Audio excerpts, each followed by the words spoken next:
makers, it's Charlotte with Makesy, and today I'm here with Esther, our in-house perfumer.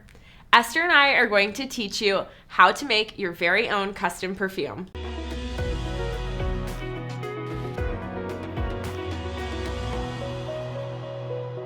First, we're gonna get started with our perfumery kit. So this kit contains absolutely everything you need. Esther and I are gonna walk you through every single tool that comes in this kit, and with that, we're gonna tell you about each tool and how you'll use it to create your perfume. So yes, let's open it up.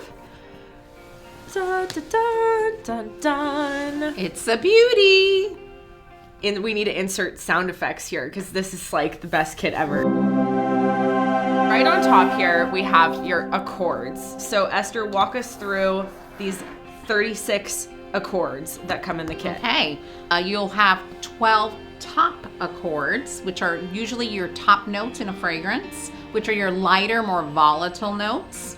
Then you have the your heart accords, which are the glue that binds the top and the base notes together. It's really the true signature of your fragrance. And then you have your base accords, and those are the long-lasting, sexier scents that they can last up to 24 hours on skin sometimes. So you'll have 12 tops, 12 hearts, and 12 bases to choose from.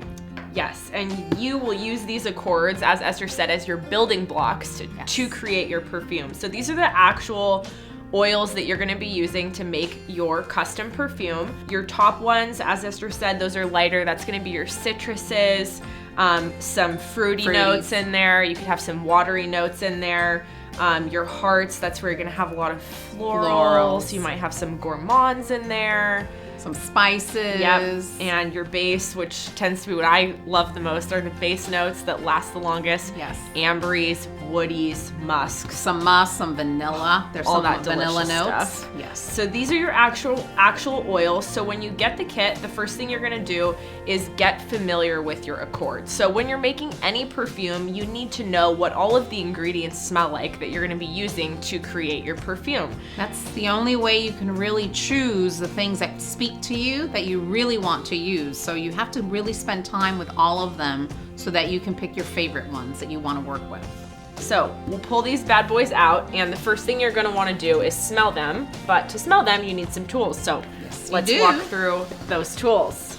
All right, next up in here, Esther, talk us through this notebook and the recipe card. Just to get you started, we put together a few recipes that you may like as is, or you can alter any way you want. It's just to make you feel comfortable in adding different things together. So these are some recipe cards. Then we also have included this amazing book, which is going to be your Bible when you're creating, because you're going to be putting everything in here. If you add an extra gram of something, you have to, make sure that it's like your little journal of creative perfume making. And then you have 10 of these little bottles, which are for all your experiments. And we actually even give you labels for the experiments, so you can just, if you want to call them pretty names. So you have 10 of these out there. We give you some perfumer's alcohol to get you started, and we also give you fractionated coconut oil. Not everyone likes to use alcohol. Some people like to use oil, so we also give you bottles that can be for the alcohol, which is the spray bottles, and we also give you roller bottles that can be used for the oils.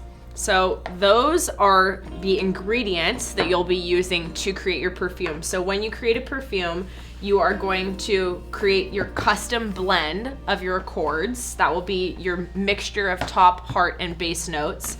And then once you have that created and solidified and you're ready to put it into a base, you'll add it to either the alcohol and put it in the spray bottle, or you'll add it to the fractionated coconut oil and you'll put it in the roller bottle to create a perfume oil. Right, that'll be your final. Once you know that this is it, this is the scent I really want, that'll be your final step.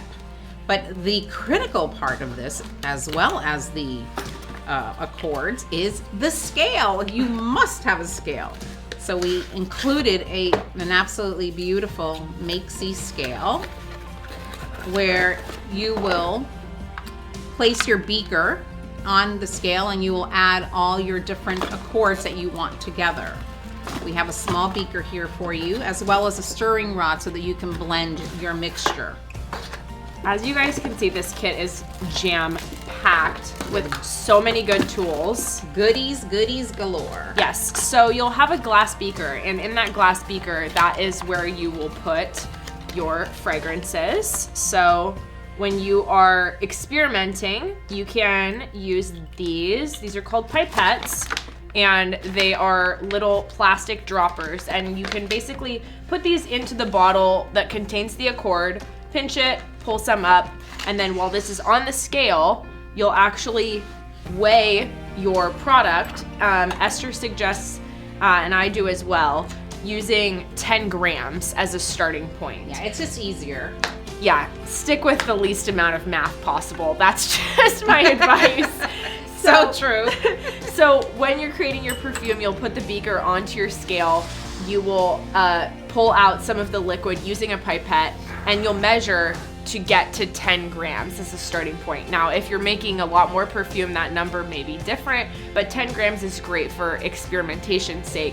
You may, for just total simplicity, take, 3 parts top, 3 parts heart, 4 parts base. That's just really basic. You can use 5 parts top, 6 parts top. It's whatever you want your fragrance to be and how you want the prominent notes to stand out. That will determine how much you use of each. But this is your basic setup of what you'll need to get started. Right, and you have your little stirring rod, which once you're done with your mixture, you can just mix it in this little beaker, and then we gave you a couple of funnels, and you can pour it into your bottle, and label your bottle. Exactly. And then you're done. All of these are reusable, so when you're done creating a specific perfume, you can simply clean them out. You can use alcohol to clean them out, or you can use warm soap and water and then reuse them for your next experiment again. Absolutely. And don't feel that you have to have only 10 parts. I mean, if you created something and you're up to 10, but you want to add another part of, let's say, I want this to be just a little more citrusy as I'm smelling it, you can add another part and end up with 11. It doesn't really matter, because at the end of the day, this is your custom tailoring it to your taste. And that is why you write it down. You must. That's the critical part. You must always, always, always write it down, because you'll also get a pattern for the things that you like and the things you don't like. And that will tell you once you look at your little journal. So it's really a key tool for creating fragrances. So there you have it. This is our beautiful perfumery kit, and it contains all the tools that you need to create your own custom perfume. Thank you so much for watching, and be sure to subscribe to our channel to stay in the know on all the latest makers tips and tricks. Now, go make it happen.